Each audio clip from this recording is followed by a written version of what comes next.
Bonjour à tous, donc pour ce TP nous allons réaliser ensemble un texte en 3D, un logo en 3D.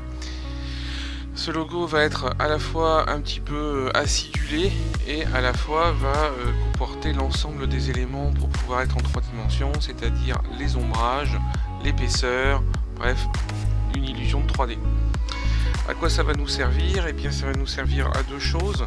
La première, ça va être au niveau pédagogique de pouvoir utiliser les effets de calque, donc les styles de calque. Donc là on va pouvoir voir quasiment la panoplie intégrale des différents styles qui peuvent être appliqués sur un calque Photoshop.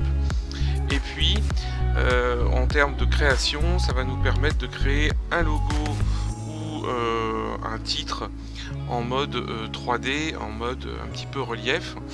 Alors pourquoi est-ce qu'on se met à faire ce genre de choses? Tout simplement parce que le flat design est encore extrêmement présent dans la création, mais progressivement on commence à revenir à un petit peu de 3D par-ci par-là, très légère, hein. On n'est pas sur la 3D de la fin des années 90, on est sur quelque chose d'un petit peu plus léger, d'un petit peu plus doux, mais malgré tout on commence à avoir un petit peu de 3 dimensions, donc on va s'y mettre.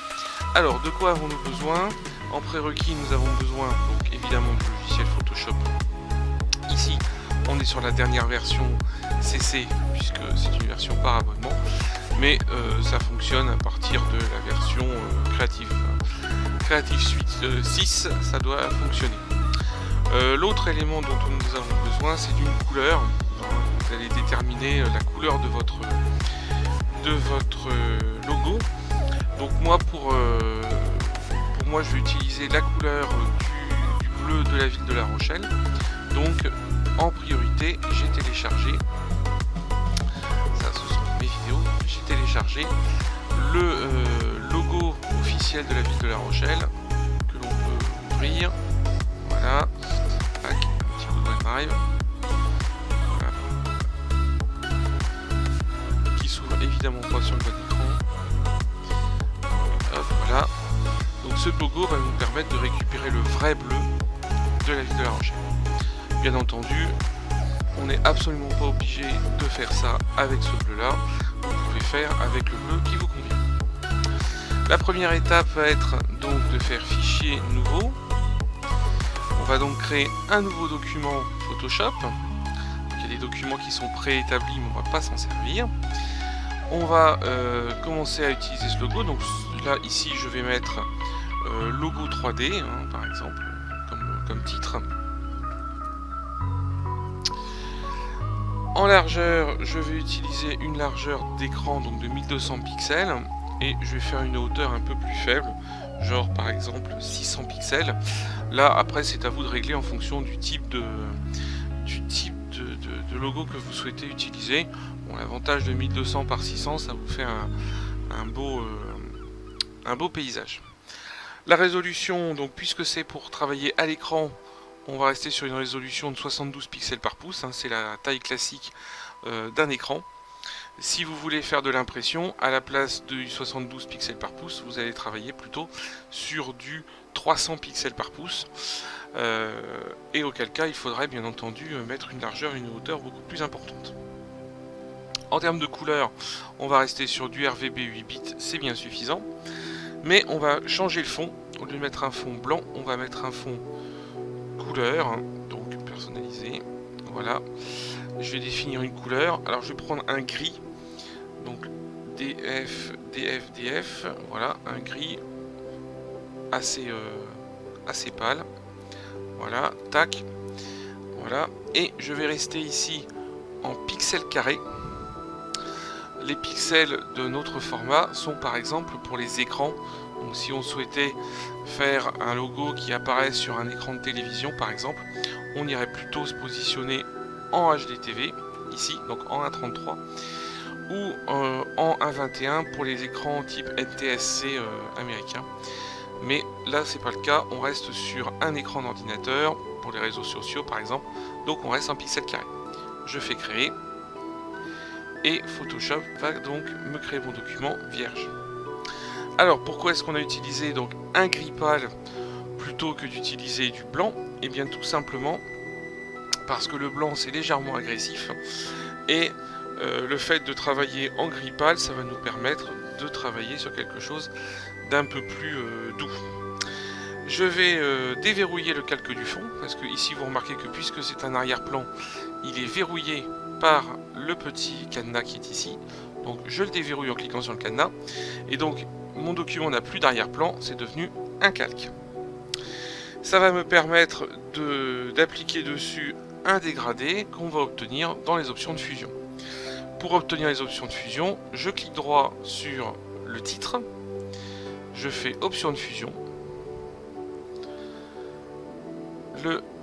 voilà, le style de calque s'affiche, donc option de fusion. Dans les options de fusion, on va avoir donc la possibilité de mettre un dégradé. Voilà, alors donc dégradé, voilà, donc nous choisissons le dégradé. Donc je vais prendre par exemple un dégradé comme ici, voilà, donc un dégradé densité neutre, voilà, qui va donner cet effet là. Bon, c'est pas vraiment l'effet que je souhaite, donc puisque je veux le modifier, je vais double cliquer pour modifier le dégradé. Ce que je souhaite, c'est avoir ma couleur, une couleur blanche au milieu, donc je vais au centre, pardon, et de la transparence sur les bords. Donc pour ce faire, on va utiliser les petits crayons qui sont ici. Le petit crayon qui est en bas s'occupe de la couleur, le petit crayon qui est en haut s'occupe de l'opacité. Donc je vais modifier ce crayon, changer la couleur pour mettre du blanc.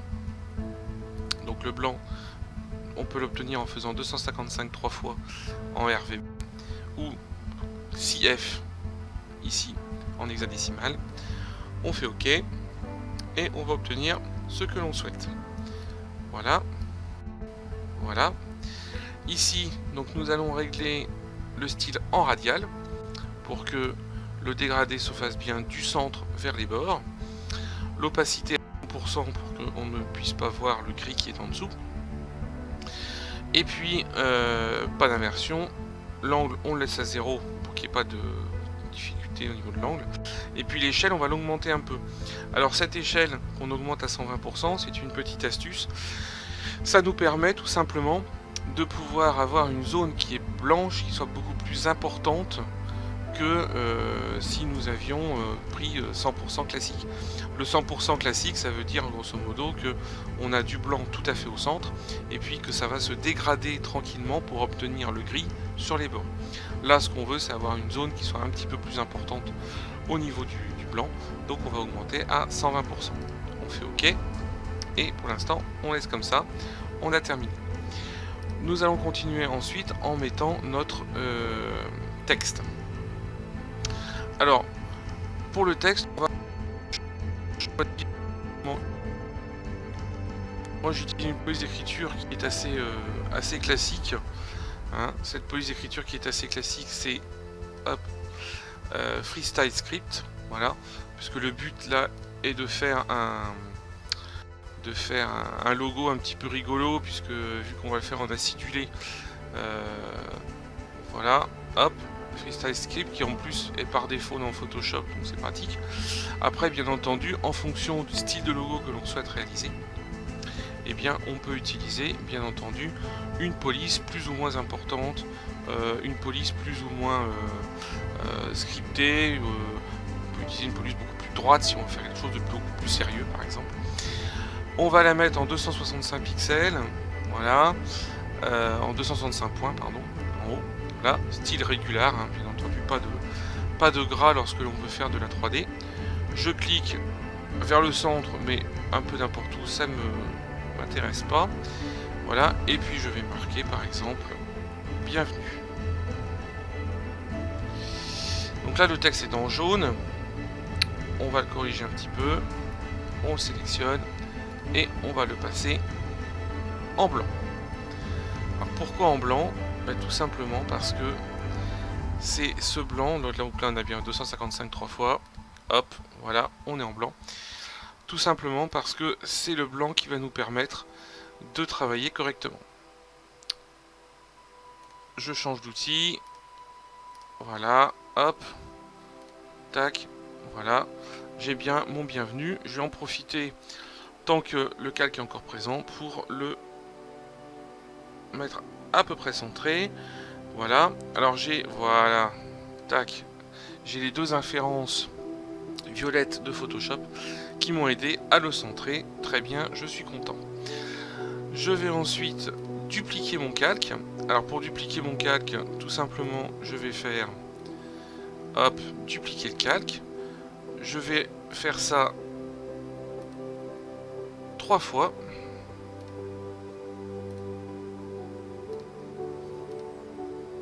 Voilà, donc là j'en ai donc 4.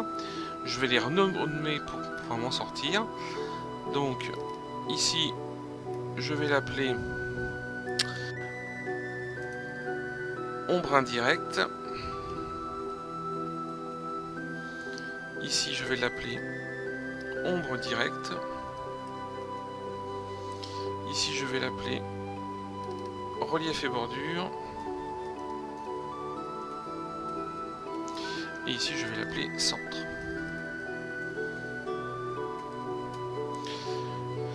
Ces noms, pour l'instant, peuvent paraître un petit peu bizarres, mais vous vous rendrez compte rapidement qu'ils vont nous être très utiles pour nous y retrouver. On va donc se positionner sur le premier calque. On va enlever les petits yeux des autres calques pour ne pas les voir. Hop, voilà, donc il me reste ombre indirecte. Et je vais commencer à fabriquer l'ombre indirecte. Pour fabriquer l'ombre indirecte, comme indiqué dans l'introduction, nous allons utiliser une ombre portée, hop, les options de fusion, et une ombre portée à l'intérieur. L'ombre portée se situe ici, tout en bas. Hop, lorsque je sélectionne, vous voyez que ça s'active automatiquement. Donc je vois l'aperçu qui me fait une sorte de petit relief, mais c'est pas tout à fait ce qui m'intéresse. On va commencer par la positionner en... Hop, je remonte un petit peu. On va la positionner en produit. Hop, voilà. Alors, à quoi ça nous sert de positionner en produit le mode de fusion?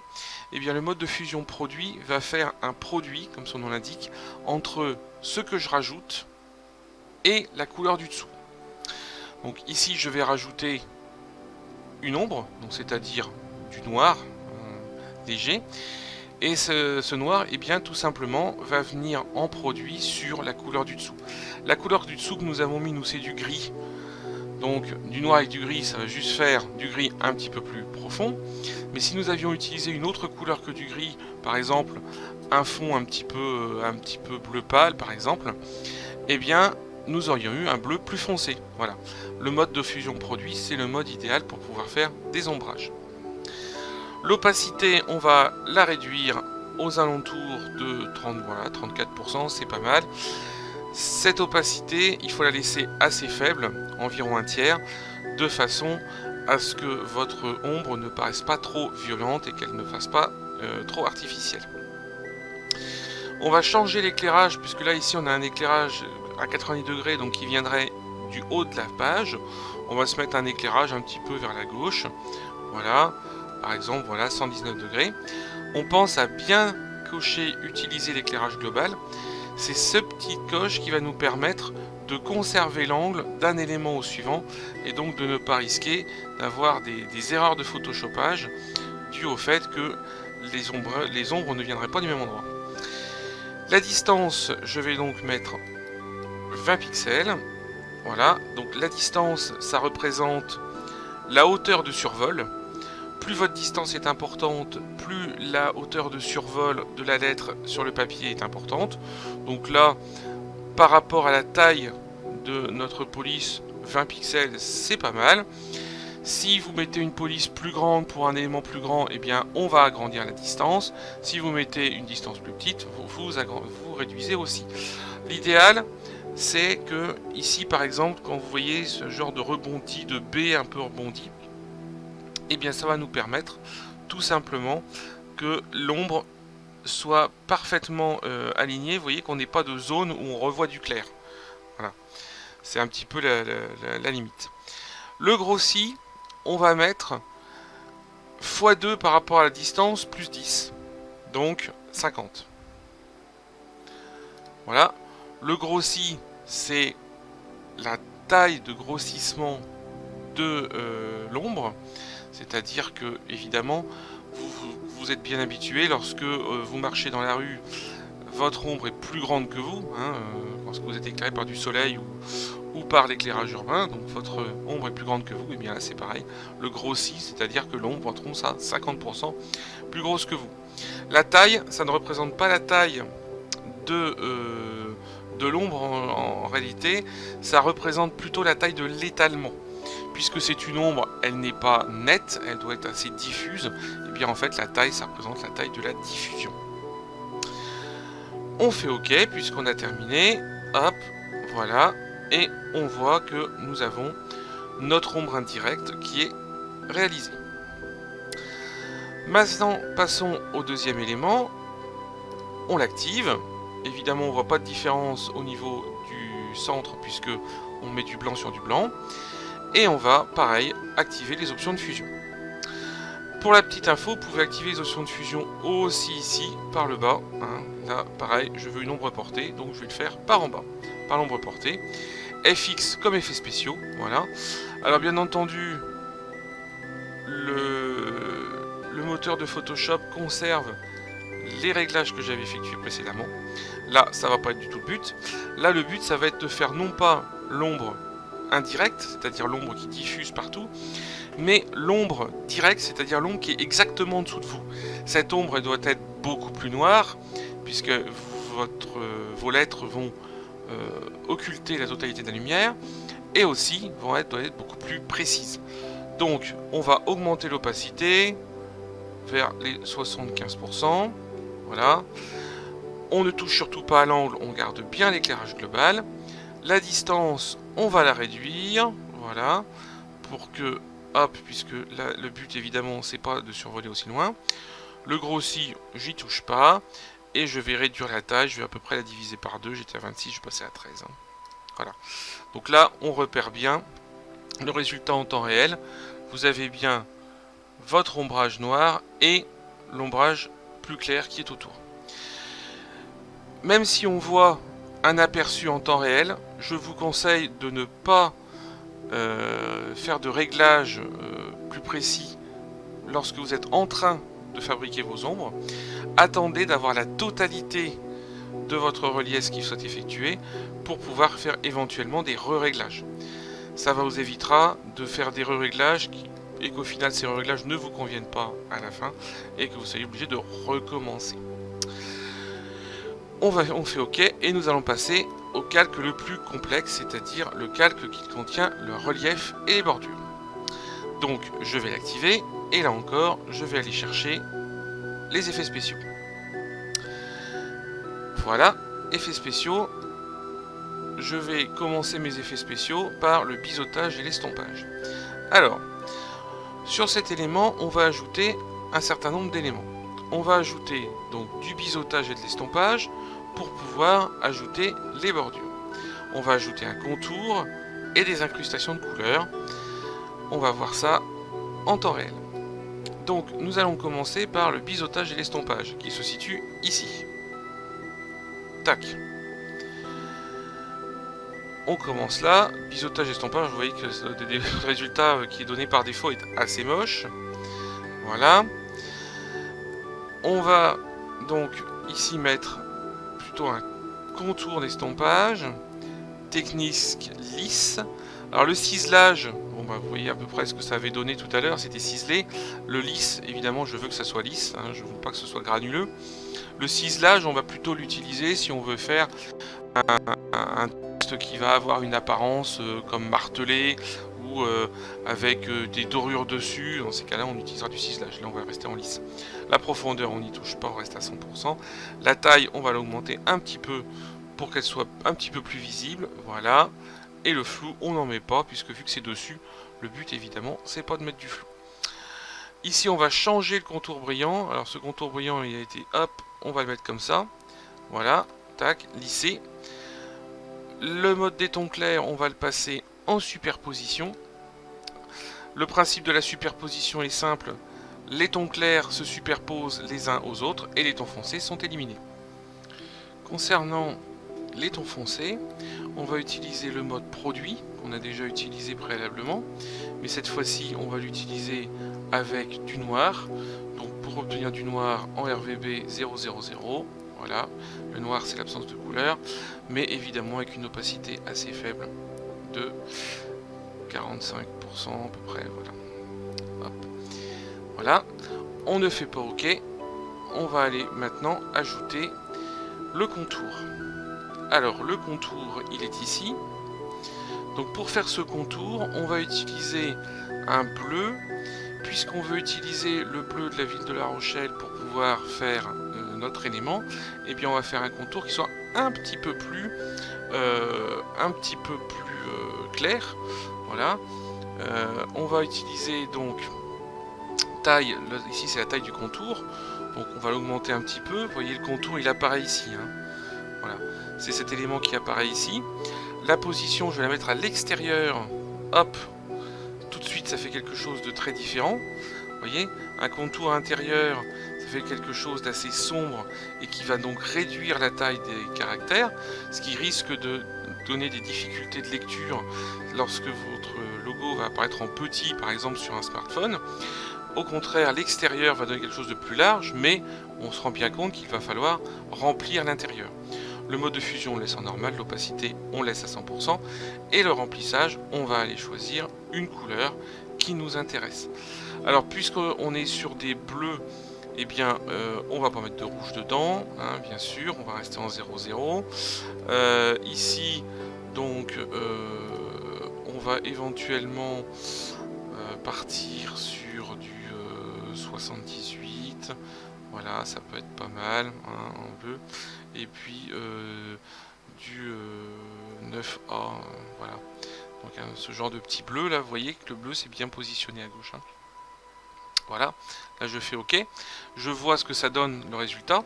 Alors vous voyez, par rapport à si l'on avait voulu faire ça à la main en utilisant plusieurs calques successifs avec une police alignée et plus ou moins grande, ben nous aurions eu ici quelque chose de totalement identique partout. Or là, on voit que l'avantage c'est que Photoshop bien gère, puisque l'ombrage est ici, il gère bien que l'éclairage est de l'autre côté, et donc il gère bien les effets d'éclairage, hein. Voilà, on n'a pas besoin d'intervenir nous-mêmes. Ensuite, nous allons faire une incrustation de couleurs, mais pour faire une incrustation de couleurs, il faut que j'aille chercher le fameux bleu La Rochelle. Donc je vais faire OK, et on va voir tout de suite qu'on va avoir la possibilité de reprendre nos effets spéciaux. Alors pour pouvoir récupérer le bleu La Rochelle, c'est très simple, je réduis un petit peu Photoshop, je vais chercher donc mon élément, voilà, le fameux bleu La Rochelle, et je vais tout simplement le glisser lâcher vers le document sur lequel je suis en train de travailler. Voilà, là ici il arrive en objet dynamique, donc je vais le mettre dans un coin, voilà, hop, pour pas qu'il me gêne, je fais OK, voilà, et je vais utiliser l'outil pipette qui est ici, tac, ici on voit le bleu est arrivé là, je double-clique, et je vais tout simplement retenir 589 CDD et pouvoir l'utiliser. Alors puisque j'ai pas forcément envie de le retenir, un petit CTRL C, voilà, et ici je vais revenir ici et je vais double-cliquer sur effet, ce qui va me permettre de réouvrir mon élément là où j'en étais. Je vais maintenant incruster une couleur. Ma couleur c'est le fameux 589 CDD, donc on retrouve bien la couleur. Ici le mode de couleur différence, on va plutôt mettre un mode de couleur normal, hein, pour que ça colore bien avec le bleu La Rochelle. L'opacité à 100%, donc ici vous voyez bien qu'on a fait une incrustation couleur. L'incrustation couleur est passée tout simplement au-dessus du blanc de mon texte. Voilà. Alors, là encore, on pourrait se poser la question de l'intérêt d'avoir fait du texte en blanc pour pouvoir ensuite le colorer en bleu. C'est pas que pédagogique, vous allez voir à la dernière étape que ça va nous servir pour faire un joli bonbon. On va, pour terminer ici, mettre une ombre portée. Cette ombre portée ne va pas nous servir à créer de l'ombre, mais va nous servir à créer de l'épaisseur. C'est une petite différence par rapport à d'habitude. Donc là, on va pas être en mode produit, on va être en mode normal. Là, le but, c'est de créer vraiment quelque chose qui ne soit pas une projection, mais qui soit vraiment concret. On va aller chercher la couleur. Donc, on va bien passer dans les bleus. Tac. Voilà, hein, le but, c'est bien de passer dans les bleus. Et je vais faire un 0, 0, 35, 5, 2. Voilà. Un bleu un peu foncé. Hein. Voilà. Tac. Toujours pas de rouge dedans, hein, bien entendu. Donc on intègre toujours un petit peu de bleu et un petit peu de vert de façon à ce que ça soit pas totalement que du bleu. Voilà, on fait OK. Là ici Photoshop me dit qu'il y a un petit problème, c'est-à-dire que cette couleur risque de poser un problème à l'impression. Donc je vais cliquer dessus, voilà, et Photoshop va tout seul me proposer une couleur similaire mais qui soit imprimable. Donc je fais OK, voilà. Donc ensuite je regarde mon opacité, elle est à 100%, puisque vu que c'est pour faire une épaisseur, bien entendu il ne faut pas qu'on voit à travers. L'éclairage global ne change pas. La distance, je vais la changer un petit peu. Ça, la distance ici, ça va être tout simplement l'épaisseur de la lettre. Hein. Autant tout à l'heure, la distance représentait la distance de survol entre l'objet et le papier. Là, ça représente la distance, tout simplement, l'épaisseur de la lettre. Le grossi, on va le mettre à 100% pour qu'il utilise bien 100% de l'espace. Et puis la taille, je vais la réduire, voilà, de façon à ce qu'on n'ait pas un débordement. Vous voyez que quand ma taille était un petit peu trop importante, j'avais un débordement à gauche, ce qui est complètement impossible, puisque vu la perspective avec laquelle je suis censé voir mon logo, je suis censé le voir par en dessous, donc évidemment je ne dois pas voir le haut des lettres. Voilà, je fais OK pour valider l'ensemble des éléments. Là ici, on voit un logo qui peut être assez sympathique. Si vous avez choisi une police un petit peu stricte pour faire un logo certes en relief mais assez sérieux, on va s'arrêter là. On va pas faire l'étape suivante du moins. Nous, on va rajouter une étape puisqu'on a une police un peu rigolote et un peu scriptée qui va avoir deux effets. Un, de la rendre encore plus rigolote puisqu'on va vraiment la transformer en bonbon. Et puis l'autre usage va être d'autant plus simple puisqu'il va s'agir en plus de faciliter la lecture, puisque là évidemment si vous regardez de loin, hein, vous pouvez faire l'expérience en dézoomant. Si vous regardez de loin, hop, je vais faire l'expérience un petit peu avec vous en dézoomant. Bon, on devine que c'est bienvenu, mais enfin les lettres sont pas forcément identiques. Là si on utilise ce petit N et ce petit U face à vous chez l'ophtalmo, il y a de fortes chances que vous ayez des lunettes. Donc on va tout simplement rajouter un petit élément en plus. Donc on va enlever cet élément La Rochelle, il ne nous sert plus à rien. On va partir au centre. Donc je vais partir sur le centre. Là encore, je vais aller chercher les options de fusion pour ne pas changer. On va ajouter un biseautage, un estompage. Cette fois-ci, ça va être un biseautage en structure de style oreiller. Alors le style oreiller, c'est un petit peu du coussinage tout simplement. C'est-à-dire qu'on va rajouter de l'épaisseur, on va bomber le dessus de nos lettres. Donc la taille, on va le laisser en 15 pixels. En revanche, on va mettre du flou. Voilà, on va mettre du flou, on va mettre pas mal de flou pour permettre de donner un bombage qui soit pas trop net et qui fasse pas trop faux. Voilà. L'angle, on n'y touche pas. Vous remarquez ici qu'on a en plus de l'angle une élévation de l'ombrage. Évidemment, c'est l'élévation de la lumière. Puisqu'on crée du bombage artificiel, plus notre élévation est importante, plus ça veut dire que la lumière vient de haut et écrase le côté bombé. Plus l'élévation est basse, plus elle va faire ressortir le côté bombé. Là on a une élévation à 30%. Voilà, c'est à peu près l'équivalent de ce que vous avez si vous regardez quelque chose avec une lampe de bureau, donc on va le conserver comme ça. Je vais enlever le lissage, ça sert pas à grand chose ici. En revanche, le mode de ton clair, je vais pas le mettre en superposition, je vais le mettre en densité couleur moins. Voilà, ce qui va avoir comme effet que mon bombage va dédensifier la couleur, ce qui est un peu logique quand vous avez un élément qui est fortement éclairé, et bien il perd de la densité de couleur. On va pas le mettre à 100% quand même, faut pas pousser. Hop, voilà. Hein. Le mode de temps foncé, on le laisse en produit, mais en produit avec du blanc et non pas avec du noir. Donc 255, 255, 255. Hop, voilà. L'opacité, on va la monter un peu plus fort. Voilà. Voilà. Et donc là, on commence à voir légèrement l'effet de bombage, même si on l'a un petit peu estompé, de façon à ce qu'il paraisse plus naturel. On va maintenant rajouter une ombre interne. Alors, cette ombre interne, on la voit pas. Donc, pour la voir, je vais faire OK. Je vais activer. Donc là, vous voyez, on voit bien ce qu'on a effectué. On a bien ajouté notre élément blanc. Je reviens dessus. Voilà. Donc, mon ombre interne, hop, je vais la régler. Donc ici, on va être en produit, mais pas en produit avec du noir. Le but n'est pas de noircir. Là encore, puisque les LED sont censés être bleus, bon, on va les garder en bleu. Voilà. Donc on va aller trouver un bleu qui se rapproche un petit peu. Notre bleu précédent, c'était du 00 38 50 ou 35 50. Donc là, on va prendre un 00 35 50 et puis on va aller se balader un petit peu. Voilà. Pour voilà, on va rester en 0. Je vais monter un petit peu, voilà, pour l'éclaircir, parce qu'on est quand même sur le dessus, donc le but c'est que ça soit plus clair. Voilà, par exemple un truc comme ça, voilà, ça c'est pas mal.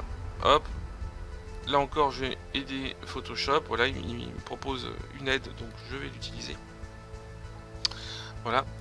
Je vais augmenter un petit peu l'opacité de ce que je fais. Là, vous voyez un petit peu sur la gauche, hein, on commence à voir cette ombre interne qui apparaît. Évidemment, puisque on a fait quelque chose qui est en relief, il faut rajouter de l'ombre. Voilà. Alors là, par contre, c'est l'inverse. On va pas ombrer dans le même sens. Donc, on va désactiver l'éclairage global et on va ombrer dans l'autre sens. Alors, pourquoi est-ce qu'on ombre dans l'autre sens? Tout simplement parce que puisque on a créé un élément en relief dessus, hein, le côté un peu bonbon, puisqu'on le crée en au-dessus, évidemment, il faut que celui-ci crée une ombre du côté où on est. Donc vous voyez ici, cette ombre interne, je la crée bien du bon côté. Donc il faut que je la crée du côté inverse par rapport à l'ombrage classique. Voilà. Alors ce qu'il faut que vous vous indiquiez, c'est que de toute façon, tout ce qui est en dessous, on le met toujours ombré dans le même sens. En règle générale, le classique, c'est par l'avant gauche, et lorsque vous faites quelque chose qui doit dépasser, ressortir par-dessus, eh bien on va faire un angle par l'arrière droite. On en profite pour enlever le bruit, parce que ce bruit ne nous est pas utile, hein. On a une police qui est très très nette, très précise, donc ça sert à rien d'aller rajouter un bruit qui fera tout sauf réaliste. Voilà. Ensuite, on va utiliser donc une incrustation couleur, encore une fois. Donc l'incrustation couleur, cette fois-ci je vais incruster, non pas du bleu, mais je vais réincruster du blanc. Je vais réincruster du blanc, mais en mode produit. Donc en mode produit ici, je vais réincruster du blanc. Donc hop, 255, 3 fois. Hein. Oui, ça vous fait des trucs un peu bizarres au passage. Voilà. Donc là, on a bien notre élément. Hop.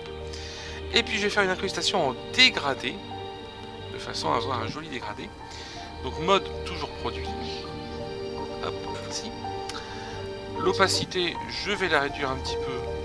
Voilà.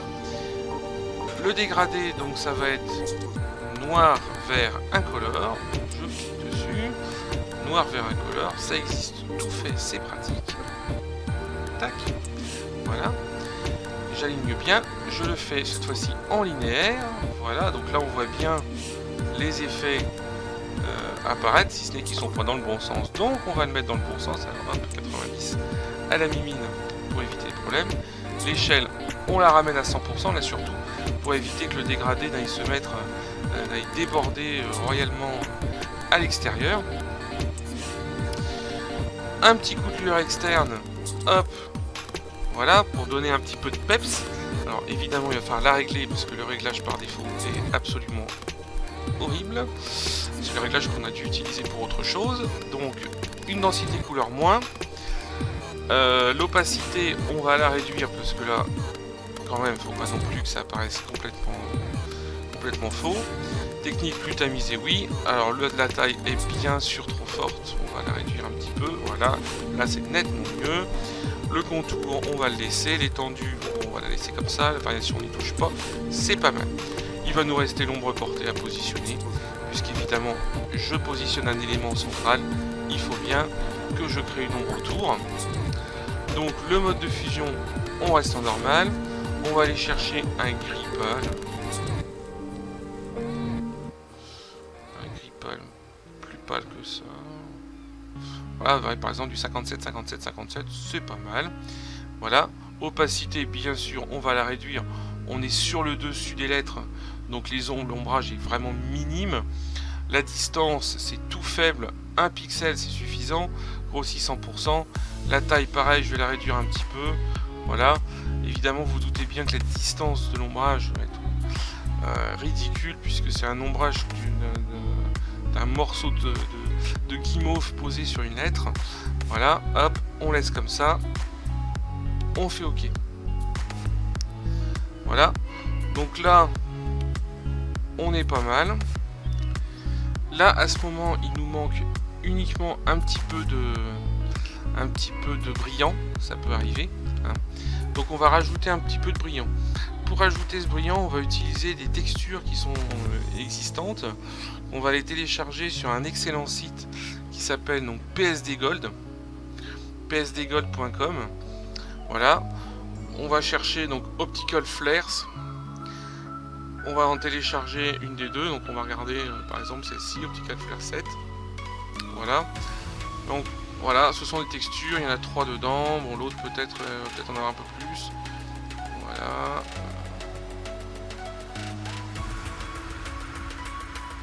On a 12, voilà. Vous choisissez ce qui vous convient.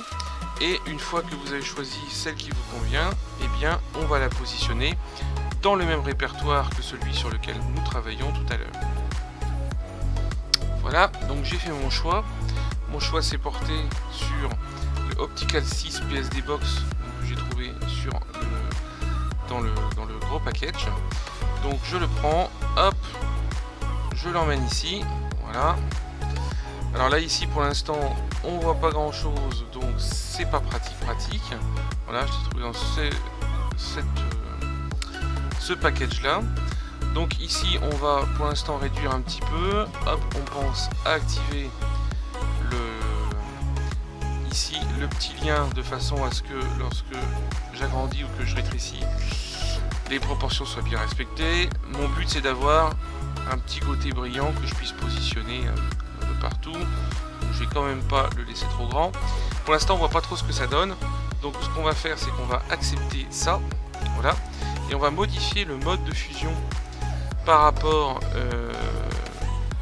à la... Voilà. Et on va passer en mode superposition. Voilà. Par rapport aux éléments du dessous. Et là, hop.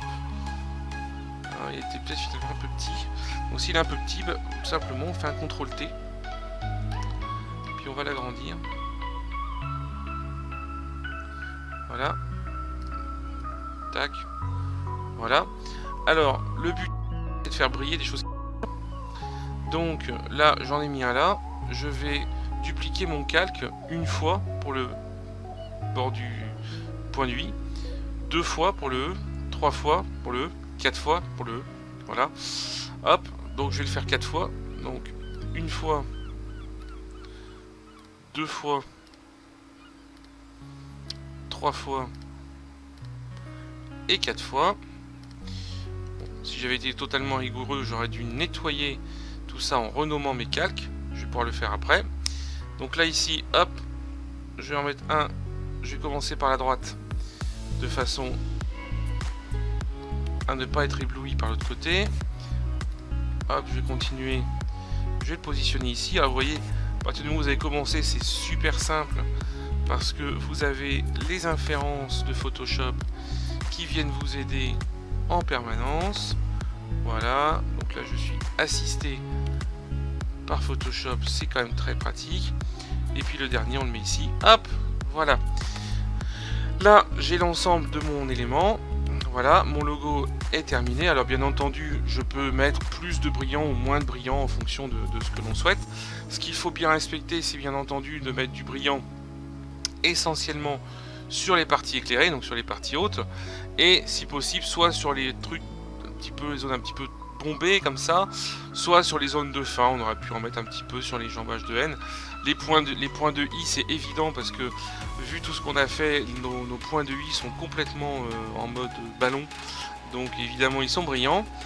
Voilà, ici pareil, on a mis ici sur la zone la plus haute.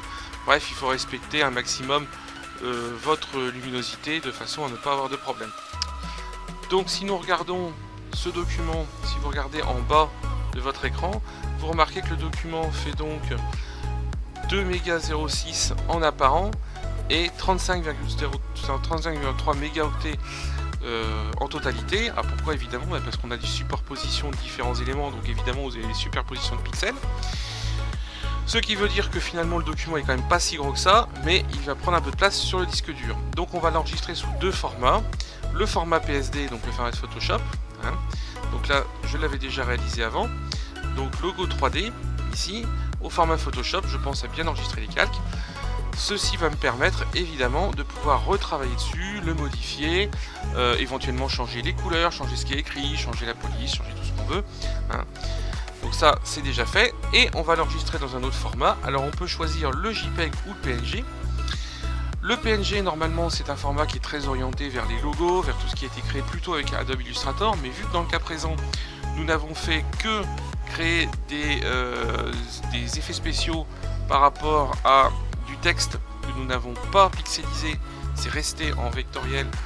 La seule chose qui est au format pixel, ce sont les petits halos lumineux. Donc finalement, on peut se permettre sans problème de faire du PNG si on en a besoin. Là, dans le cas présent, on va plutôt faire du JPEG. Comme ça, ça va me permettre de pouvoir le mettre sur les réseaux sociaux. Donc, hop, je mets logo 3D final en JPEG.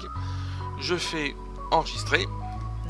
Donc là, j'ai le petit élément d'option JPEG qui apparaît. Je vais me mettre en format de base standard de façon à être compatible avec un maximum de monde. Et vous remarquez que mon logo fait 247 kilooctets. Alors, il est un petit peu gros, en effet. Si je voulais m'en servir sur un logo de site internet, il faudrait que je le réduise un petit peu. Voilà, donc je pourrais éventuellement l'optimiser. Hein, vous voyez, il passerait à 215. Voilà. Là, si c'est juste pour pouvoir mettre sur les réseaux sociaux, alors en sachant que Facebook et YouTube, etc. ont tendance de toute façon à retailler, à réencoder, à mettre sous leur propre format. C'est pas grave, je peux me le permettre, 247 kilooctets, c'est vraiment pas grand chose. Si j'avais un logo beaucoup plus gros qui avait dépassé le mégaoctet, bien entendu, j'aurais dû réduire sa qualité ou adapter son format de façon à ce que ça soit toujours compatible avec les personnes qui ont un smartphone ou qui n'ont pas accès malheureusement à la 4G, à la fibre optique, etc. et qui se retrouvent à avoir des sites internet qui sont de plus en plus longs à démarrer. Il ne faut pas oublier ça du tout lorsque vous faites un logo ou lorsque vous commencez à faire des réalisations sur Photoshop. Très souvent, eh bien, on se fait plaisir en voulant garder le maximum de qualité pour pouvoir être sûr de pouvoir agrandir, de pouvoir, etc. sans rien risquer. Là, de toute façon, vous n'en avez pas besoin. Alors, juste pour info, hop, je fais OK, et pendant qu'il enregistre, voilà. Juste pour info, là nous avons réalisé un document qui a une certaine taille. Si vous avez besoin de réaliser un document qui soit beaucoup plus grand, parce que par exemple on vous demande de faire une banderole, de faire une devanture de magasin ou autre, eh bien sachez que il vous suffit tout simplement d'aller dans Images, de modifier les réglages de l'image, de modifier la taille de l'image. Hein, ici vous pouvez la modifier, vous cliquez dessus, vous retrouvez exactement le même réglage que ceux qu'on avait au démarrage. Donc là ici la largeur, donc il fait 16,67 pouces sur 8,33 pouces de hauteur. Voilà, on peut le mettre par exemple en centimètres. Alors, vous voyez qu'en centimètres c'est déjà quand même pas mal. Hein. Mais bon, là on est en résolution écran. On peut tout simplement augmenter la résolution pour se mettre en résolution impression. On peut faire ce que l'on veut, puisque de toute façon, en fait, on n'a pas trop de contraintes, étant donné que le texte, eh bien, il va juste apparaître plus petit, donc vous aurez juste à prendre votre texte sur les 4 calques et l'agrandir. Voilà. Si vous souhaitez utiliser ce logo dans un autre document Photoshop ou dans une créa Illustrator, dans ces cas-là, je vous conseillerais de sélectionner la totalité de vos calques et de cliquer sur le petit bouton ici, créer un groupe, pour pouvoir avoir un groupe qui contienne le texte et que ça soit pas trop compliqué à s'y retrouver lorsque vous allez ensuite partir sur Illustrator. Voilà, c'en est terminé pour ce TP, donc à bientôt pour un autre travaux pratique. A ciao, bonsoir.